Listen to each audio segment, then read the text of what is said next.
Today on Locked On Texas Tech, the Red Raiders out of the Big 12 tournament. Mark Adams out as Texas Tech head coach. Our pets' heads are falling off. You are Locked On Texas Tech, your daily podcast on the Texas Tech Red Raiders. Part of the Locked On Podcast Network, your team every day. We're going to start this thing off right.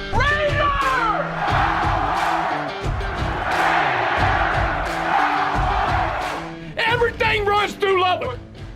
Always great to be with you on Locked On Texas Tech on the Locked On Podcast Network. Thanks for making us your first listen on YouTube or anywhere you get podcasts. Today's episode brought to you by FanDuel, America's #1 sports book, the official sports book of Locked On. So make every moment more by visiting FanDuel.com/LockedOn today to get started. He's the only Chris Level. I'm Casey Cowan coming to you on the other side of the conclusion of Texas Tech and West Virginia as the Red Raiders come up short. And unfortunately, Chris, you and I coming to the fans from the perspective of recently arriving upon the news of a change at the head of Texas Tech men's basketball. It is the resignation of Mark Adams, which officially comes across the wire, which leaves us with a whole lot to process as we come to you here today on Locked On Texas Tech. So, Chris, take us across the scene. Where do we begin in what is obviously an action-packed night on and off the court? Yeah, I think you could just tell that. I think after a decent start, I think you were up 5 or 6 early and kind of the aggressor. And then I just think that you could just tell as the game went along that West Virginia was locked in. They're in rhythm. They're playing really good basketball, and you just kind of I felt like the week that you had just had overwhelmed you a bit. I think it's a young team that has been processing a lot, and I think that at some point they just kind of were off, and it got away from you, and you never really got back in it. And yeah, and then we get back to the hotel, and that's where obviously I think what everybody was kind of curious about, and was this going to continue the suspension, all those things. And you get the news that Mark Adams had stepped down. I do believe that there was a financial settlement reached, but he steps down as head coach, and and just kind of watching how everybody process this. I think that's whenever reality sets in for a lot of people, and livelihoods are affected, and players, and just at this point. But at least now you have some closure. I wasn't certain how long this process was going to take, but I mean, the Tech contingent has been here in Kansas City. Obviously, I believe Coach Adams back in Lubbock, and so you reached this settlement. I'm going to gather this was done earlier today, and they maybe waited to announce it until after the game was over, or you're waiting to announce it maybe whenever you lose your next game in Kansas City. Maybe if you win tonight, that announcement is not released until the next time you would have potentially lost, just so you kind of wrap it up. But it's just weird. You're kind of at the center of the league in the league tournament, and then news comes out shortly after your game that you don't have a head coach. And so and it wasn't a firing. It wasn't, I guess it was so much as a resignation as it was anything. But yeah, now we kind of start to try to process what now, Cowan, and where we go from here. And there's a lot of it leads to a lot of questions because how long? What are they looking for? How long does it take? I mean, you could, anywhere from a couple of days to, a month or something. You're just not real sure what you're looking at here. But now you don't have anybody directly in charge of your basketball program. And it's just, Weird year, man. 0-8 in the league, and then you win 4 of 6 and win 4 in a row in the Big 12, and then you lose your last 4 in a row, and then you don't have a head coach. It's just been a drama-filled, kind of up and down, bizarre season. But I believe that this was the last game that they will play this season. I wouldn't totally rule out the NIT. But I think now with you looking for a head coach, I just don't know if that makes a ton of sense to play in the NIT as we've talked about. But I wouldn't totally just shut the door on it either.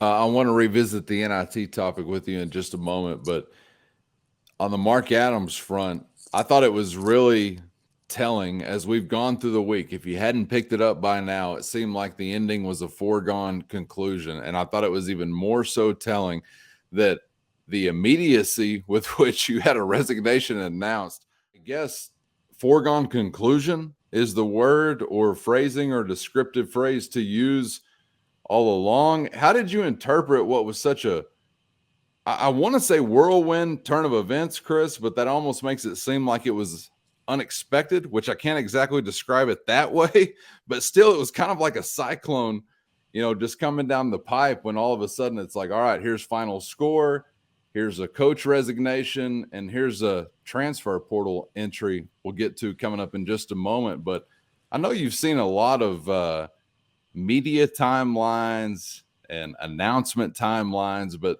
this had to be a pretty unique one, I guess, to see come across the wire. Yeah, I mean, I just go back to leaving the arena on Saturday evening, and and look where we are now.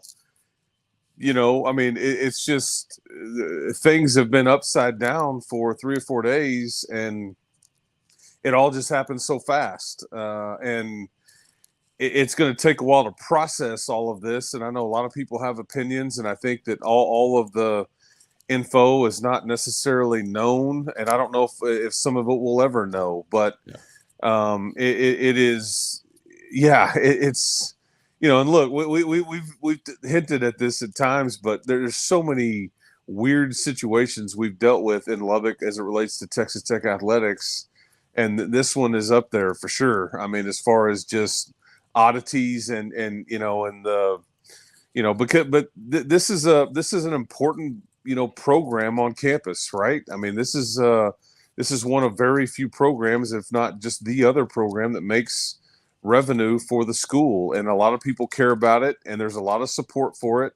The facilities are unbelievable, and it was just a weird year after such a phenomenal year last year. And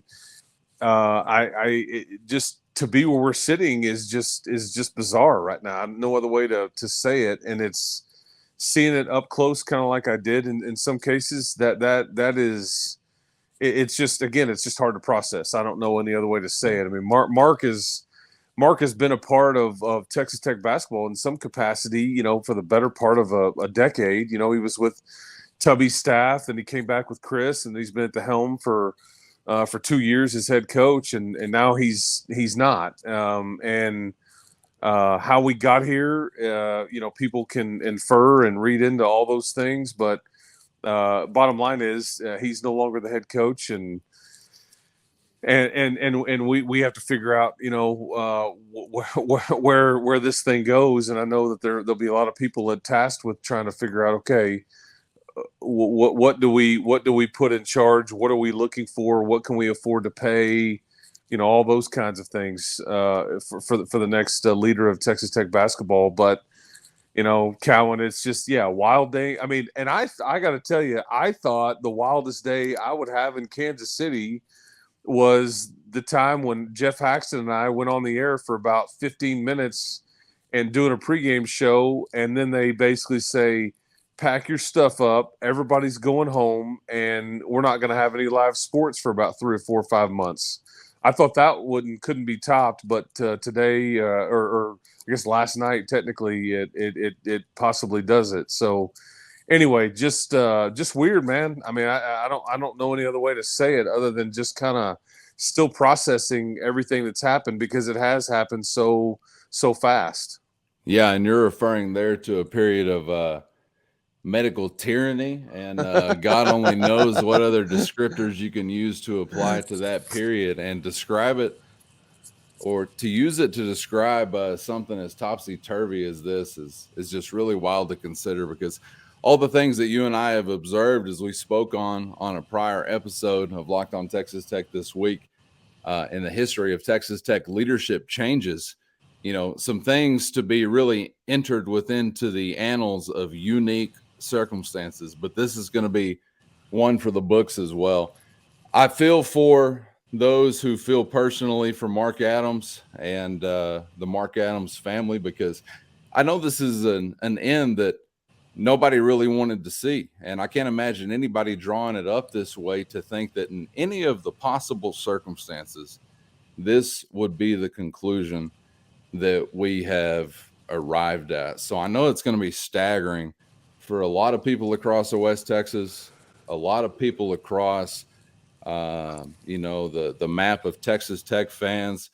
So this is going to be one for the record books without any question, Chris. But I'm really curious, do you think that over the past handful of days, because we're sitting here talking, and I was thinking as you were describing the things you were, that I'm staring at a clock that says 11:11, which may mean to somebody that numerology is inclined, I guess, to be a part of their purview.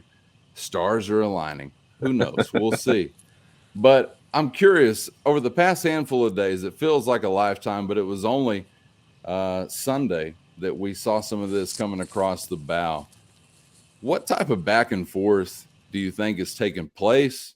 Do you think that this was part of an inevitable picture that maybe a lot of Texas Tech basketball fans presumed would be a part of their off season?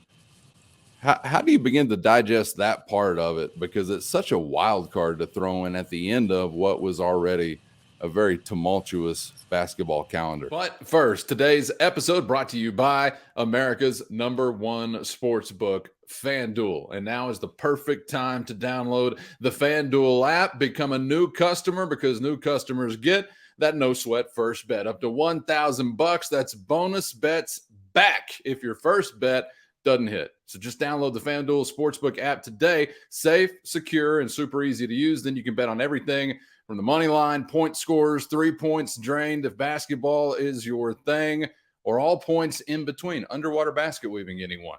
FanDuel even lets you combine your bets for a chance at a bigger payout with that same game parlay. So don't miss the chance to get your no sweat first bet up to $1,000 in bonus bets when you go to FanDuel.com/lockedon. That's FanDuel.com/lockedon to learn more and make every moment more with FanDuel, an official sports betting partner of the NBA. How do you begin to digest that part of it? Because it's such a wild card to throw in at the end of what was already a very tumultuous basketball calendar. Yeah, and Callan, are you asking, did I think that eventually Mark would step down? Is that what you're saying? Yeah, what were we in store for, I guess, to begin with? Maybe we even with, and I know it's an unfair question, but it's not to suggest Locked On Texas Tech is a fair show. I know it's tough to answer, but what do you think we were in store for to begin with, without maybe this final layer added to it? Yeah. I think I'm understanding what you're asking. I think that Mark was, when you're 0-8 in the league, things aren't going well, and I at that point, I think that it's very fair to say, man, is there going to be a change made if this continues? If I knew that his contract, I think you would have owed him $7.5 million, I think, or around that number, if you were to have made a move after the season. I think, Mark would have wanted to continue as head coach, with it maybe getting away from them if it would have continued that way. But, when you start winning all of a sudden, I guess if I'm being honest, I think at that point, like, man, okay, he's kind of got this thing back on track a bit, not to where anybody wanted it, but then it ultimately gets away from you at the end. So, did I think, short of all this happening, and maybe bringing other things to light? Because I've seen reports out that the majority of the players had indicated that if Mark Adams was back, then they weren't going to return. There's those reports out there. And if this incident doesn't happen, maybe those feelings aren't necessarily known, and maybe you just have some guys enter the portal, and it could have been. I'm not real sure. I guess. Well, and that's off a team that's 500 and not making the tournament as well. Yeah, so yeah, no doubt. Carry what kind of weight whenever you've got that type of skin on the wall or lack thereof. Yeah, and that's all fair. I mean, it's just it's just been a weird coexistence, I guess, all year by all parties involved. I think that's the best way to describe it. But again, now it's just a matter of, okay, who's in charge and who's still on this team. Who does that new person in charge want on this team? Who wants to stay here no matter who is in charge from a player standpoint? And those are all great questions and ones that we just don't have the answers to. But I mean, it's all going to be a domino effect of sorts. But I think, though, that to the point of getting quick resolution, that's the way that this stuff is going in the last 2 to 3 years because of the portal and all that, because you just simply you need resolution, and you need to be able to start to pivot quickly, just because if you're not careful, you have a depleted roster, and you have various things. You just have to act fairly quickly, and how they got to this resolution so fast, I'm not sure, but I think it's best for Texas Tech basketball that they did. It may not be best for Mark. It may not be best for, other ways to look at it, but ultimately for Texas Tech basketball to kind of get back on track and try to figure out what is next, you needed some quick resolution here. And I know we'll talk about that, but I'll just go ahead and bring it up now. But, with the announcement of Mark stepping down, I mean, Fardaws Aimaq has already, I think, indicated to the media that he is going to enter the portal. It doesn't mean he won't come back. It doesn't mean that he won't be a Red Raider next year. He's got, I think, 1 year left to play. That's such a wild thing to consider, too. Like, you better keep them tweets in the holster, boys, because you don't know who you're firing at just yet. Like, just because you enter doesn't mean you're gone, right? Exactly. Absolutely. I mean, and yeah, just because you enter the portal, it just keeps your options open. It means that you can, legally be contacted by folks that may have some interest. But it doesn't mean that you won't return, because it happens plenty of times where players enter the portal and then they take their name out and go, you know what? Okay, I'm good. But I can understand wanting to keep your options open, because we don't know who the next head coach is going to be, or did they want to focus on a big man? I mean, there's so many things there that you just don't know. But that's just the start of it, and we'll see kind of where we go from here, I guess. Chris, did you have an anticipation of an announcement and or a resolution one way or another coming so quickly on the other side of the result of whenever the final game was in this conference tournament? I didn't know it would be this quick. No, I wasn't anticipating an announcement after the game per se. I thought that maybe by the end of the week, I just knew that you wouldn't want this hanging over your head. And, was the inquiry continuing? I mean, I just didn't know what else there was to try to find out. But and then if it would have dragged on, you could have easily said maybe they are going to continue with the inquiry, or maybe this gets down to like lawyers talking and all that back and forth on what is a safe number to settle for, whatever. But I do think there was a financial settlement reached. I don't think Mark was paid anywhere near the $7.5 million that he was owed, but that's informed speculation on my part. Yeah, there's going to be a whole lot to parse as far as details that come trickling out on the other side of this one. There's no question about it, but there's also no question about the fact that we're on the other side of a resignation. We're on the other side of a leadership change, and I can't imagine that for a job like this, for a program like this, that it's ever too early to begin to speculate about what the future could hold. Do you have a radar even cooked up Chris Level. I mean, we're talking to you, and some people may not understand this, but I'm telling you, that 11-11 was coming to you on Wednesday night, March 8th, fresh off the heels of, well, everything you've heard described in the prior few minutes. But, Chris, have you even considered what the future radar could look like for Texas Tech basketball? Chris, have you even considered what the future radar could look like for Texas Tech basketball?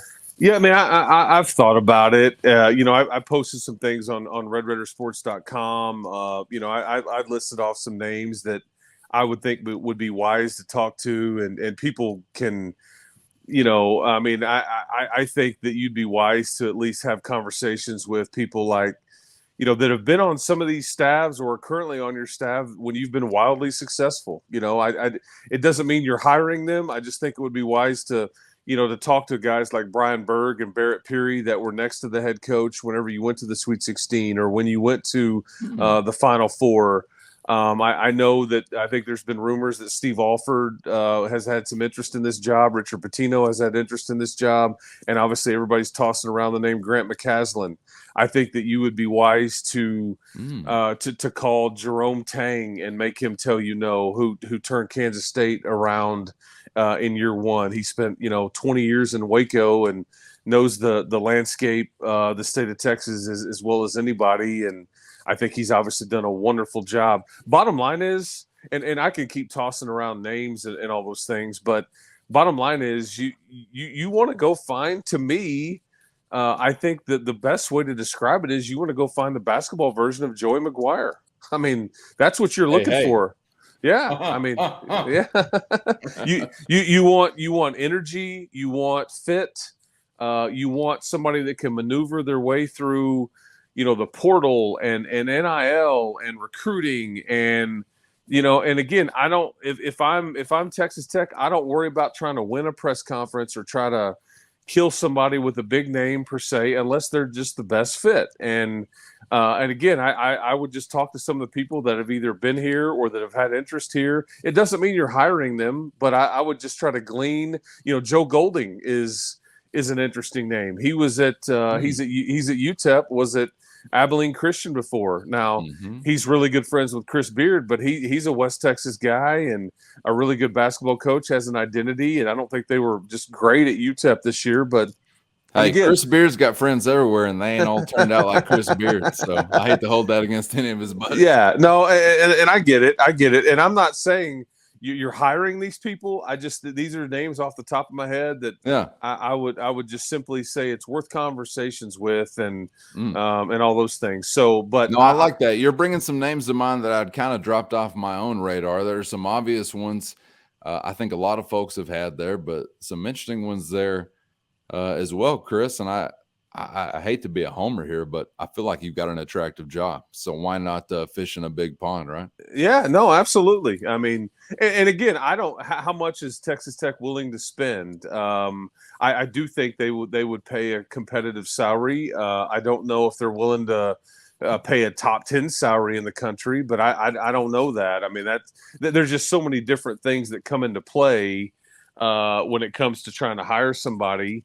That they're just, it's not as easy as go find a big name, pay them whatever they want, and then give them as much money as they want to put a staff together. I mean, there's a lot more that goes into play there. So, or else Krzyzewski would be here. That's the only reason why he's not. That's the only reason why he's not, folks. Yeah, all right? That's right. We ain't got that Scrooge McDuck vault of gold coins to dive in. Mike, quit calling us. All right, we're gonna look for somebody else. I really feel like, Chris, like as we sit here today, as you could have predicted, following the departure of Chris Beard through the next tenure of whoever the head coach was going to be, I mean, you, me, all of us sit here as Texas Tech fans, beholding quite the unique spectacle unto itself, right? I'm not trying to act like this is normal.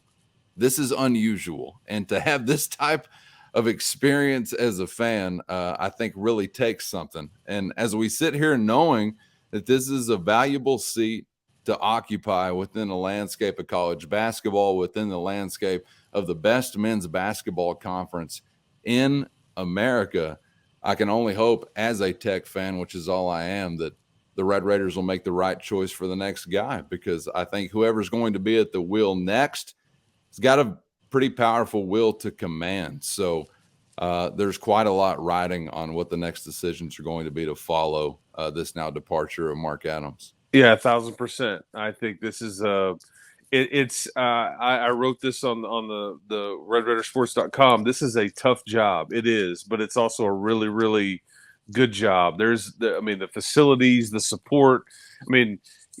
Cowan, as bad as your year was this year, and I say bad, it wasn't what most expected it to be. Your bad crowds were in the 11 or 12,000 range, and that's more than some people's buildings hold.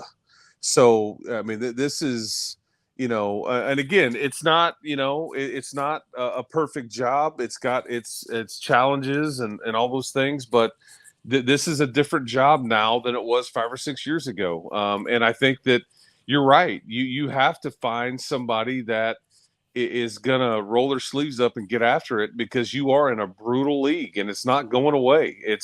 You can make the argument it's going to get tougher with the new additions of the other 4 remaining schools that are coming into the league next year. University of Houston's about to be a 1 or a 2 seed in the NCAA tournament. And they're not going away at all. So yeah, you need a recruiter, you need energy, you need somebody that knows the landscape, and maybe you do need somebody that's familiar with Lubbock and West Texas. Maybe you don't. I don't know, but I just and that's why I say some of the guys that have been on the bench when you've gone to the Final Four, the Sweet 16, or the Elite Eight, those are wise people to at least talk to glean info from, to potentially have as a head coaching candidate or associate head coaching candidate. They've seen this thing when it's at its best, and it doesn't mean you're going to hire any of these people. I'm just tossing out names that I know have seen what it looks like here when it's at its best. And but yeah, I guess we start this phase now, though. I don't know how long it'll take, but at least we're here and we've got closure, and just again, weird last 24, 36 hours for this program. Yeah, no question about that. But we are here at some point with some resolution and some clarity on what the future is going to hold. And I don't know what the requirement is going to be, but it better be something like a moth to a flame, wherein a coach is like a flame to a keg of gunpowder, because that's what you got waiting for you in West Texas if you're bringing that spark. And I just hope that Kirby Hocutt and company are able to find someone that's able to really light that fuse. But as it comes to a conclusion here on Locked On Texas Tech, your season, I anticipate, for all intents and purposes, is done, and in literal reality would be as well. Chris, before we get out of here, is there anything to throw in there as far as qualification versus accepting of some potential NIT future? You and I have talked about this on some previous Locked On Texas Tech episodes. There's quite a lot to consider here beyond, whether or not a team would just qualify for such a thing, I guess. Look, you don't have a head coach. You've now had a player enter the portal. I just don't see how the NIT and extending your season just makes any sense for you. If I'm understanding what you're asking, I think that there's too much going on. You've got business to conduct.